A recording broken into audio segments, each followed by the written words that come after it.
Welcome to the Hockey Writers Prospect Corner, a show with our top prospects writing crew, bringing you the latest news, analysis, scouting reports, mocks, rankings, and much more.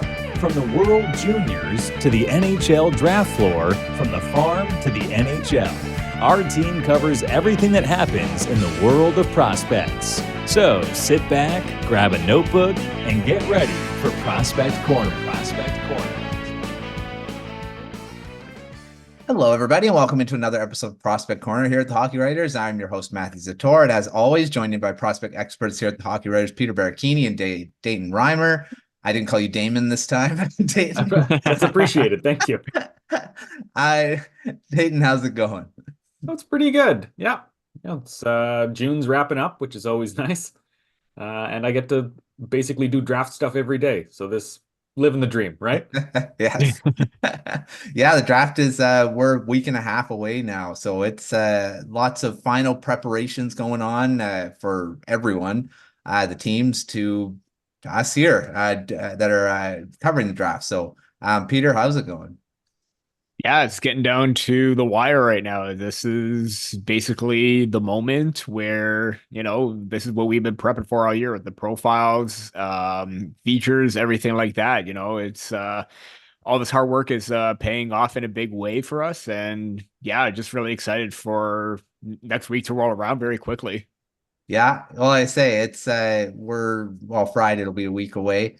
And everyone's doing their final rankings, and today we're going to go over yours, Peter. Your final rankings were released a few days ago, I believe it was, and quite a few changes actually in your not your top five, but in the first round there was quite a few, and it was about 9 days ago, but pretty close. Still fairly new.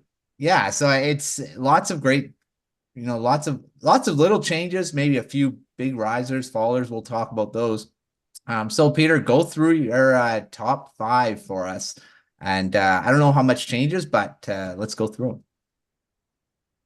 Yeah, not really a whole lot of change with Macklin Celebrini being number one.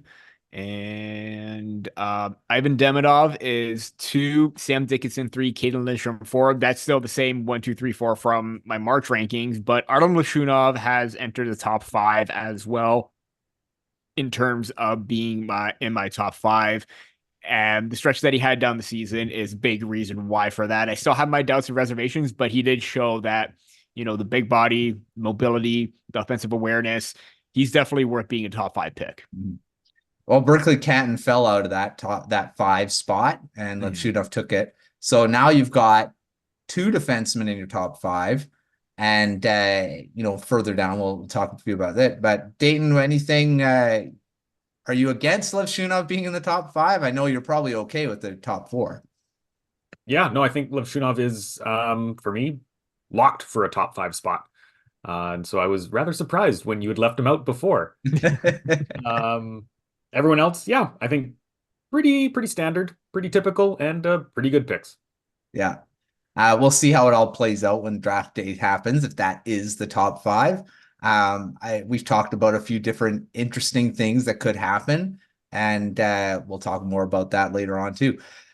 All right, Peter, let's go through the rest of your top 10 because there are some changes in that one.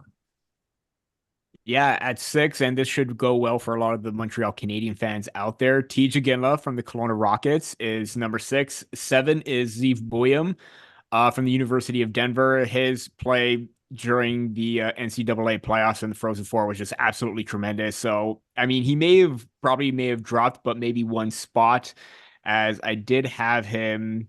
Actually, he stayed around the same. He stayed at 7. So no movement there. I still think maybe he could push into the top 5 as well because of that. But we'll see where that goes from there. 8 is Consta Hellenius. 9 is Berkeley Catton. Still within that top 10. I'm not going to be one of those teams that will, make that pass on him to go into like the 12, 13, 14 range. That's going to be a mistake. He's a top 10, worthy pick because he's got the smarts, the skill, creativity, the work ethic. He's got it all. And at number 10 is Cole Eiserman, who, for all the controversy that he's had with his off the puck play, showed a little bit more of that during the U18s and down the stretch. And the way that he talked about his development and wanting to get better and develop more aspects to his game, I really think he's really going to put in the work as a result of that, which is why he's still in the top 10 for me.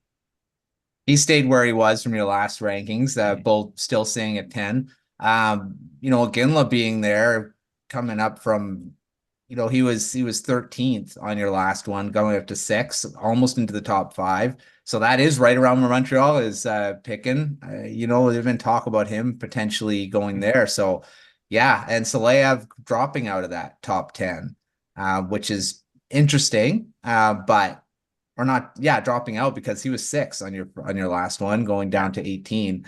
But the top 10, definitely lots of great names in there still, and definitely deserving of being there. Dayton, what do you think about the rest of that top 10? I think that is pretty close to how it might actually go down. That Iginla's been a hot riser all season long. I think he's a lock for the top 10. Zeev Boyum is definitely not getting past the Senators if he's still there, who picked 7th. Hellenius, I think, is a fantastic pick, and he's been kind of teased in and out of the top 10. He's so smart. He's so dynamic and well-rounded. Berkeley Catton is going to fall, unfortunately, because he is undersized, and I think he very much could fit into that 9th place. Cole Eiserman at 10th, who has had criticisms, but he's well-rounded, he's rounded out some of the aspects that his game has lacked, and we saw that a little bit at the under 18s. So I think maybe they bump 1 or 2, but that's, to me, I think how it should go. Mm-hmm.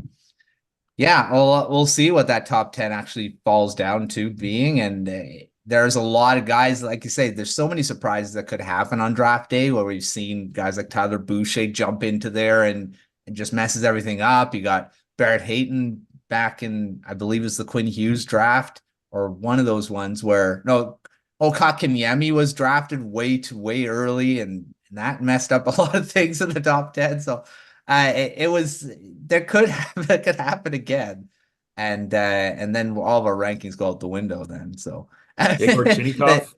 yeah, there's another one. Yeah, that just threw a whole wrench into the first round, and you never know what could happen on draft day.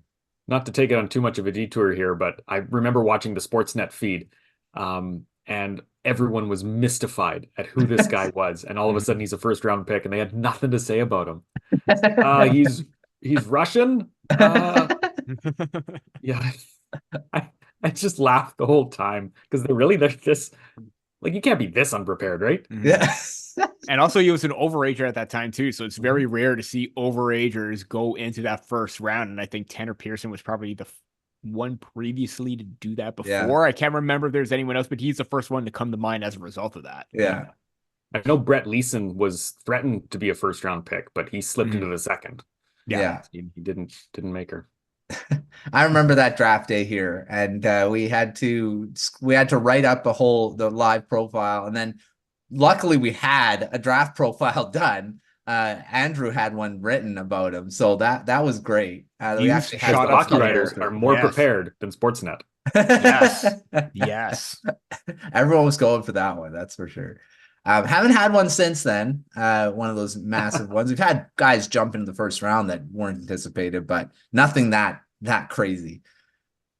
All right, well, let's continue on and talk about some risers and fallers. There were a few that I've noted. Talked about Iginla already. Peter, which ones did you find rose the most from your mid to your final? The biggest one obviously is going to be Stein Solberg. His interview or his scrum during the combine really stood out a lot. Number of teams took note of him. I think there was only maybe 2 teams where he didn't talk to, which is a good number of teams that are possibly going to call on for his services. As a, tough throwback mobile defender, which is, something we haven't seen in a while. And his performance down the stretch into the playoffs, the World Hockey Championships, where he was earning 23, 24 minutes a game, being a top pairing defender, really showed the maturity of his game and being able to elevate his play. Some moments and hiccups here and there, bad penalties, that's expected from a young teenager, but you had to have liked what you saw in his game. And he was a third rounder for me. He shot up into 22 for me. He's definitely, he could, I mean, I have him in the top 25, but there isn't any doubt in my mind that he could probably go top 20, top 15, possibly as a result of that. So he's a big riser. Teddy Stiga is another one too. He was another great interview where he talked about that energy, that in your face, throwing the side of the opponent kind of player, kind of like Vincent Trocheck. He was one player that he mentioned as someone that, or a player that was brought up that, kind of emulates his style of play. And, the way that Trocheck has played the last few seasons for the New York Rangers, he would be great money for any team, or great value for any team as a result of that too. Yeah, I think those are the main two that really stood out for me as a result in terms of like improving their stock. And I really did like Stiga's performance at the U18s and Becca Seneca as well. Small riser because I did have him at 19. He did go up to 13. And again, there's talks about him possibly even going top 5, which we talk about throwing like, like throwing things all over the place. That's a possibility of what could happen as well. But having Seneca at 13 is as a top 15 pick. I know I probably wasn't as high as him before, but I was the one saying Becca Seneca is definitely worth being a top 20 pick. Now he's a top 15, possibly even more as a result. So those are 3 names that really rose up on my rankings. Yeah, Stiga not ranked in your mid, going to 31. So now he's a first round pick potentially. And Solberg, like a third round to now almost a top 20 pick. It is interesting how these guys have jumped into, and that was a result of the under 18s and the combine, 2 events that usually are the ones that get guys to raise their stock and impress scouts in the last bit or the final stretch, I guess. Before the draft day. So yeah, definitely those 2 guys. I'll throw in Alphonse Frey from 49 to 29. That's going from a second round pick to a first round pick. That was one I really stood out, and he's going to be probably one of the top, probably the second Swedish defenseman off the board after Wallenius. But 2 great Swedish defensemen, even though there's not many high end Swedes in this draft. There are some guys that may potentially still be top 4 defensemen in their prime. So Frey definitely being a first round pick now, potentially from the second round. Dayton, have any others that you kind of looked at that rose up for you in Peter's Yeah, ranking? I mean, you guys stole all the ones I was going to talk about, but I can add a few more here. At least we're on the same page. Ritchie. Yeah. Yeah, very much on the same page. Ryder Ritchie jumped up a few spots from 27 to 23, and I think that's well deserved. He looked really good at the end of the season, kind of like he was finally catching his wind, his steam, after missing a lot of kind of the mid of the season with a leg injury, I think. I'm blanking on the exact injury, but he missed a significant time with injury. And I watched him a lot in the playoffs because he was right in Saskatoon. And he looked fantastic, like such a smart player who was really the main driver for Prince Albert in that series. And I think he was probably a big reason why they were able to go toe-to-toe with the best team in the Western Hockey League. Another guy who jumped up, Michael Hage, sorry. He went from 20 to 14. I think you're a little bit higher on him than I am. I see a few issues with kind of maybe his personality, if that's fair to say. He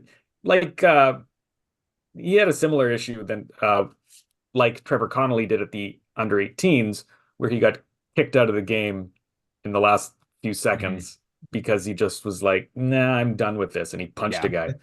It's like, oh, well, yeah, that's a game misconduct. You can't come back now. And for the top scorer to go like that on your team, I think shows a little bit of immaturity that needs to be ironed out. Still, a very good pick, and his production definitely deserves a raise. He just might not be doing that on my list. Not to give away too many, but Yeah. yeah. All right. Let's go to our fallers. And of course, when there's risers, there's guys that fall down. Peter, who's your biggest fallers from your mid-term to your final ones here? I'm going to get to the one that's on everyone's mind, and that is Anton Salev.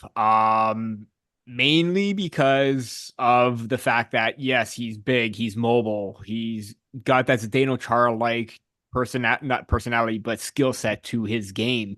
Maybe a little bit more offensive production, but after that hot start, he hasn't really quite. He didn't maintain that consistency. And I kind of expected that as a teenager in the KHL. There is bound to be some regression, and there was. Not to say that he won't be as aggressive, as productive next season, the season after that. I just had some reservations that maybe his decision making was a little bit off at times. Even defensive play didn't quite seem to match that as what happened, as what I saw in the first half of the season as well. I just feel like there are other defensemen that also started to make their impact, and I could really can't say anything about Adam Yurchek because he hasn't played all year. But there's a possibility where I feel like there's more upside possibly with a guy like EJ Emery, Stein Solberg. I just had some question marks about the offensive production, and again, it's counterintuitive where you shouldn't like write off a teenager playing in the pro league. I just want to see a little bit more, but yeah, that was my reasoning for dropping Salev down. Again, it's very likely that he does go top 10 because some teams are definitely going to not want to pass on that because of that size and mobility and even the physical play. It's just, it seemed like everything else kind of took a step back after that. Another faller, and Dayton, sorry about this, but Luke Misa fell out of my first round after being a highly dynamic and very, very creative playmaker. I still think highly of Luke Misa. I just feel that, again, other players answered the call. They rose up. Their play increased. But also, if that play alone for Misa is going to be enough to be replicated next season and the season after that, like, can he still maintain that? There were question marks about that because of that. And it took a little bit longer for me to try and see that. I will admit that, but I still think he's going to be a very effective or very valuable top 50 pick because of that playmaking creativity and skill that he possesses, especially when he's on the Russian and neutral zone. Hard to contain him. And that is the reason why he just fell as a result. But everybody else kind of like upped their game when he really didn't quite do enough and kind of just stayed stagnant. Mm-hmm. Yeah, definitely some names that I saw there too. Dayton, before I take your names, who did you see fall? Well, I will admit that I have not been as impressed with Luke Misa near the end of the season here. Mm-hmm. So I totally agree that he probably needs to take a dip. Will take a dip on draft day. Just his playoffs weren't that same level that he put up throughout the season. I think there might be a lack of kind of awareness and intelligence for on ice stuff that I just didn't see in some of the playoff things. I found that you were really harsh on Tanner Howe. Yeah, but it probably deserved. He's another one that just didn't quite have that sustain throughout the end of the season, and he fell from 22nd to 53rd. Still high on him because he was leading a Regina Pats team that was not quite as. Oh no, they were bad. Yeah. I see. I would have taken your name. I had Tanner Howe. 22 to 53 out of the first round into the second. Trevor Connolly, we'd mentioned him. He's out of the first round now into the early second. From 31 to 35. Not a massive fall, but falling from the first round to the second is a big thing. Not a first rounder anymore, and going into second day rather than the first. So yeah, those are two names that I had. Howe was the biggest one for me. That's a pretty massive drop. But yeah, he's not as, I mean, he's still going to be good, I think, but he may end up dropping into the second round just because wasn't as dominant as he was last year with Bedard. And I mean, it was expected, and he wasn't on a good team, like you said.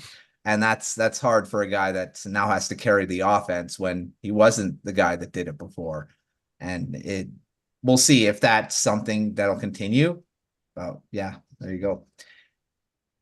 Okay, and I've got a couple questions for you, Peter, before we end the show. I want you to kind of predict what ranking you think you'll get right or really close. I mean, you're probably not going to get, I mean, except Celebrini, because yeah, I mean, you're going to get that right. Which one do you think you'll hit spot on?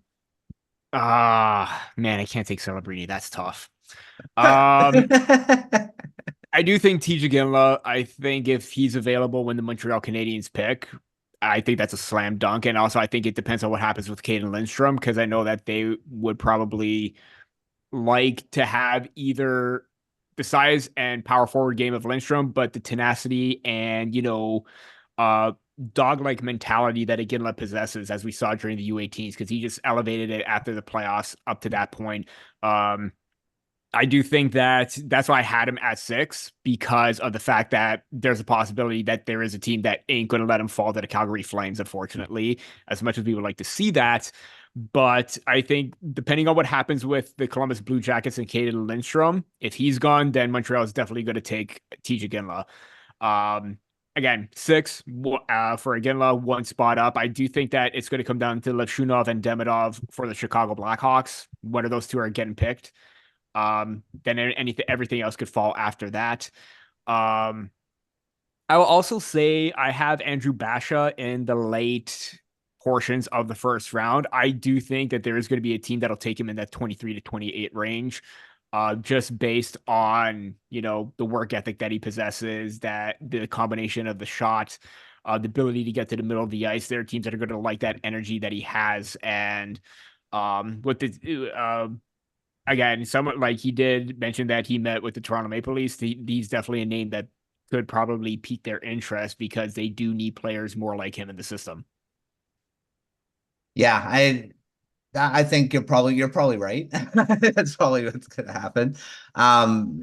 Montreal needs a lot of, I don't know what they really need. I mean, I think they could pick a defenseman. They could pick a forward. I think they'd be fine with either. But I think you're probably pretty right on that one. What about getting wrong? Which one do you think you'll get completely wrong? I mean, there's probably a few. I mean, this just happens with rankings and when teams get involved in picking their own, because we don't know what's in their head. Which one do you think most likely you'll get wrong? Saleyev.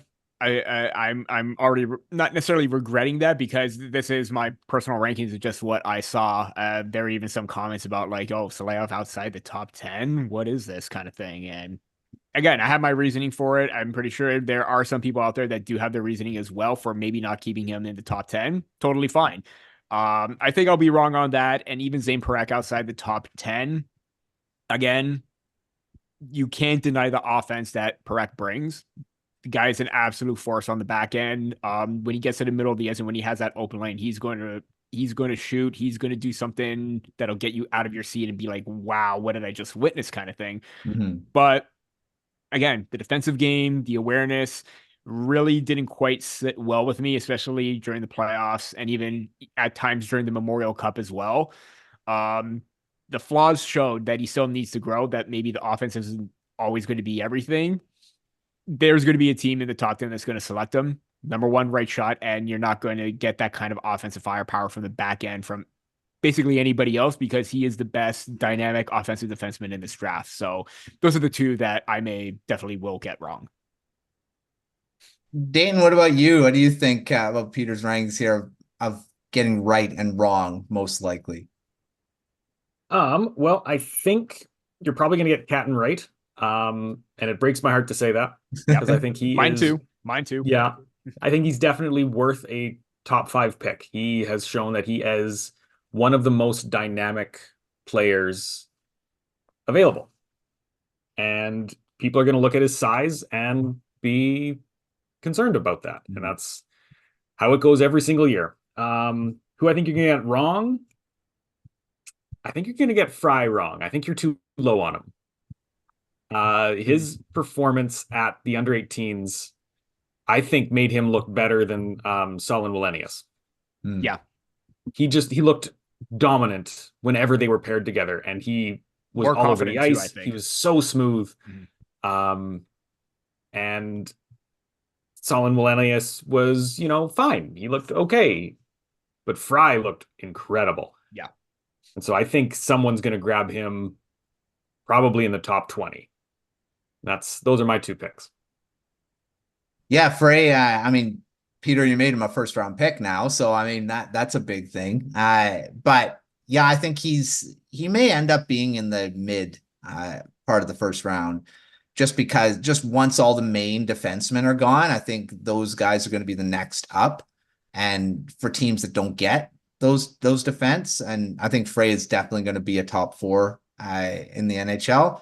And this is where the teams will be like, okay, now we don't have those elite top 10 picks that are gone, then those defensemen are going to be the ones kind of come up next. And I don't know. I think he probably will go higher too, but yeah, lots of names and lots of uncertainty still as we're going into the final days here. And we'll find out on June 28th where these guys will fall. But that's another episode of Prospect Corner. Thanks, Peter. Thanks, Dayton, for coming on, and Peter for going over your final rankings.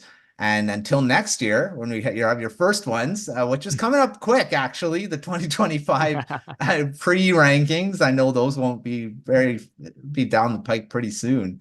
But yeah, it's been a fun draft to cover and to rank. And Peter, all your rankings, and Dane, I know you're going to have your ones coming out within the next week or so, but just obviously before the draft.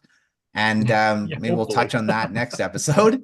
No, not after. That wouldn't work very well. It wouldn't, but it's so much work. It's a lot I of know. writing. I haven't done it for Really? 2 years. That's why. It's fun. But, oh my goodness. It's fun to do. Yeah. But yeah, we'll have a few other videos before then. We're going to have a full first round mock draft in our next episode. And we're going to get a few other guys coming on. We're going to have Mark back. We're going to have Michael Ostrower, who wrote the bold predictions article. He's going to be coming on for that mock draft too. So we get one more to have 6 people, and we'll have a bit of perspectives for that first round, the final mock of the year. So stay tuned for that. Make sure to check out all of our stuff at hogbears.com. The draft guide is live with a ton of content, 135 profiles, I believe, and counting. We got more coming out, and the final few are still going to be coming on the next week or so. We got features. We got, lots of stuff to read, and top 10 lists and all that. So check all that out. Until our next episode, we'll see you next time on Prospect Corner.